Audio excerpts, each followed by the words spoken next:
సత్తివేడు నియోజకవర్గం నుంచి తెలుగుదేశ కార్యకర్తగా ఇక్కడికి నాకు జరిగిన అవమానాన్ని అత్యాచారాన్ని చెప్పుకోవడానికి ఇక్కడికి వచ్చాను.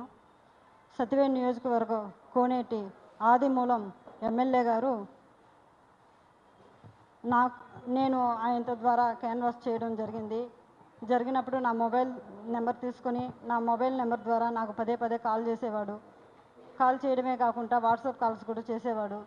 చేసిన తర్వాత నన్ను ఉన్నట్లుండి ఓ రోజు ఎమ్మెల్యే అయిన తర్వాత భీమాస్ ప్యారడైస్ తిరుపతికి రావాలని చెప్పి కోరగా నేను ఎమ్మెల్యే గారు ఏదో అర్జెంటుగా రమ్మంటా ఉన్నాడని చెప్పి నేను కార్ బుక్ చేసుకొని అక్కడికి వెళ్ళడం జరిగింది. రూమ్ నెంబర్ 109 జూలై 6వ తారీఖు రోజు నేను అక్కడికి వెళ్ళడం జరిగింది. అక్కడ ఎవరూ లేదు, ప్రశాంతంగా ఉన్నింది. ఎమ్మెల్యే గారు మాత్రమే రూమ్లో ఉన్నారు. నేను వెంటనే రూమ్లోకి వెళ్ళడం నా పైన బలాత్కారానికి పాల్పడిన తర్వాత నేను అతనికి లొంగిపోవడం జరిగిన తర్వాత ఈ విషయం ఎక్కడైనా బయట చెప్పావంటే నేను చంపేస్తాను, నీ కుటుంబాన్ని చంపేస్తాను అని చెప్పి బెదిరించడం జరిగింది. అందువల్ల నేను ఎవరికి చెప్పుకోకుండా నేను సైలెంట్గా ఉండిపోయాను. మళ్ళీ ఇంకొకసారి ఫోన్ చేసి నువ్వు కానీ రాలేదంటే నేను మళ్ళీ నీ కుటుంబాన్ని నీ భర్తని చంపేస్తానని చెప్పి నన్ను బెదిరించడం జరిగింది. బెదిరించడం ద్వారా నేను మళ్ళీ అక్కడికి భీమాస్ ప్యారడైస్కి వెళ్ళడం జరిగింది. వెళ్ళిన తర్వాత నేను పూర్తిగా ఆయన్ని అవాయిడ్ చేస్తూ వచ్చాను.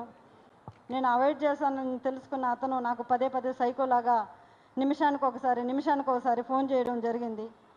అది గుర్తించిన నా భర్త ఎమ్మెల్యే నీకు ఎందుకైతే ఇన్నిసార్లు కాల్ చేస్తున్నాడని చెప్పి నా మొబైల్ ఇంచేసి నన్ను కొట్టడం, నన్ను బెదిరించడం చాలా చేశాడు. చేసిన తర్వాత నేను ఆ బాధను భరించలేకుండా నాకు జరిగిన బాధని నేను ఆయనతో వివరించినప్పుడు నా భర్త ఇలానే నీకే జరిగిందా, చాలామందికి జరిగిందా అన్నప్పుడు చాలా మహిళలు గవర్నమెంట్ ఎంప్లాయీస్ కూడా ఉన్నారు, ఇందులో మహిళలు చాలామంది బలైపోతున్నారు చెప్పినప్పుడు ఆయన సూచించాడు నన్ను చాలామంది మహిళల్ని కాపాడుకొని మనం బ్రతకాలి, మనం కాపాడుకోవాలని చెప్పి ఆయన నాకు ఒక పెన్ కెమెరాని అరేంజ్ చేసి ఇవ్వడం జరిగిన తర్వాత